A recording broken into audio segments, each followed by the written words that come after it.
किसी ने कहा है कि मेरा एक मित्र है, वो कंठी माला पहनता है, तिलक भी लगाता है, पर उसने 1 वर्ष पहले कंठी उतार करके मद्यपान भी किया, मांस सेवन भी किया और फिर उसके बाद फिर से कंठी पहन ली। एक बार हमसे किसी ने कहा था, बोले महाराज जी ऐसा कर सकते हैं कि कभी जैसे सामने कोई ऐसी वस्तु खाने की आ जाए तो उस समय कंठी उतार दिया करें।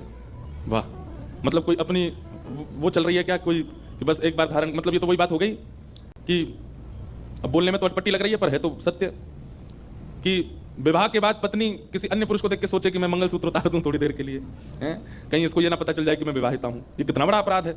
आप विवाह के पश्चात कैसे उतार सकते हैं? आपको जीवन पर्यंत धारण करना पड़ेगा।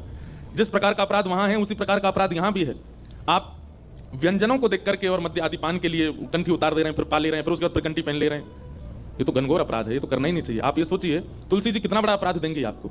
आपके लिए तुलसी जी प्रकट हुई, प्रकट होकर के पौधा बनी, पौधा बनकर के सब व्यवस्थित हुई, लेकिन आपके कंठ में विराजमान होने के लिए उन्होंने अपने उस स्वरूप का त्याग किया, उनको छीला गया, छील करके उनको कंठी बनाया गया, तब जाकर के आपका कल्याण करने के लिए आपके गले में विराजी, और आप उनको जब मन चाहता है उतार करके कुछ भी खा पी लेते, उससे कोई फायदा है? ऐसा नहीं। एक बार यदि धारण किया है तो जिस प्रकार विवाह के उपरांत जीवन पर्यंत सौभाग्यवती नारी सौभाग्य चिन्हों को धारण करती है, ऐसे ही एक बार वैष्णव चिन्ह धारण करने के बाद फिर कभी उतारना नहीं और उसके विपरीत जाना नहीं। तो इसका ध्यान रखें। फिर आपने कहा कि अब उसको 1 साल हो गया, अब वो ऐसा नहीं करता, लेकिन उसको 1 साल पूर्व की बड़ी ग्लानि है, इसका प्रायश्चित्त वो क्या करे? इसका एक ही प्रायश्चित्त है, अपने आप को दंडोत्सव दीजिए। दंडोत्सव समझते हैं? सुनो, हमारे वृंदावन में एक संत हुए,